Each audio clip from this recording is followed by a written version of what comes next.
Hello, good morning, praise the Lord. ఈ మధ్య ఒక యాంటీడోట్, ఒక అద్భుతమైన విరుగుడు మందు క్రైస్తవులకు దొరికింది. ఆ అద్భుతమైన విరుగుడు మందు పేరేంటంటే అభినయ్ దర్శన్.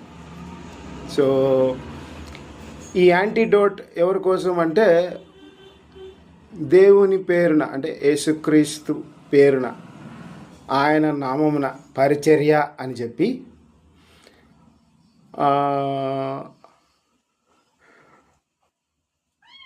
దేవుని పేరున పరిచర్య అని చెప్పి ఫోన్పే అకౌంట్లు, గూగుల్ పే అకౌంట్లు, బ్యాంక్ అకౌంట్లు పెట్టి పోస్టర్లు క్రియేట్ చేసి కానుక అంటే ఇచ్చేది కాకుండా వీళ్ళు వసూలు చేస్తారు. దట్ ఈస్ కాల్డ్ వసూల్, పైసా వసూల్. కానుక కాదు అది. కానుకలు అంటే ఎవరన్నా స్వచ్ఛందంగా వచ్చి ఇవ్వాలి.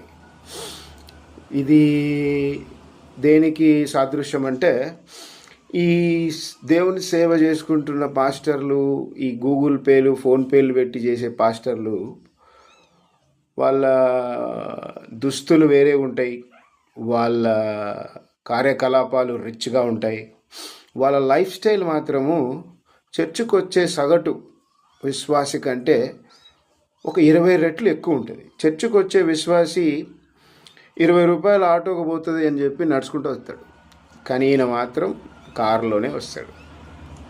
సరే, వీళ్ళు ఏమన్నా చర్చికి నుంచి బయలుదేరి ఇంటికి పోయేటప్పుడు ఏమన్నా వీళ్ళకి ఏమన్నా వసతులు అట్లా ఏమన్నా ఉంటాయంటే ఏం లే. ఫస్ట్ నువ్వు కానుక బట్టి కానుకలో డబ్బులు వేసి ఆశీర్వాదం తీసుకొని బయటికి పోవాలా.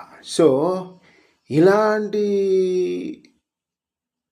పాస్టర్లు, ఇలాంటి సేవకులు, ఇలాంటి బ్రదర్స్, ఇలాంటి హల్లెలూయాస్, ఇలాంటి ఉరికాల బాషాకతరాబాల అరికాల, వీళ్ళందరికీ Abhinay Darshan has become antidote. నిజంగా ఒక విరుగుడు మందు. సో ఇతర గాన్ని మనం అర్థం చేసుకుంటే జైలు నుంచి విడుదలైనా కూడా మళ్ళీ ప్రెస్ మీట్ పెడతాడంట. అంటే వీళ్ళు మారారు, వీళ్ళు మళ్ళీ ఫోన్పే అకౌంట్లు పెట్టుకోవాలి కదా. అరే బాబు, ఈ ఫోన్పే సేవకులు, గూగుల్ పే సేవకులు, కానుకలు పట్టే సేవకులు,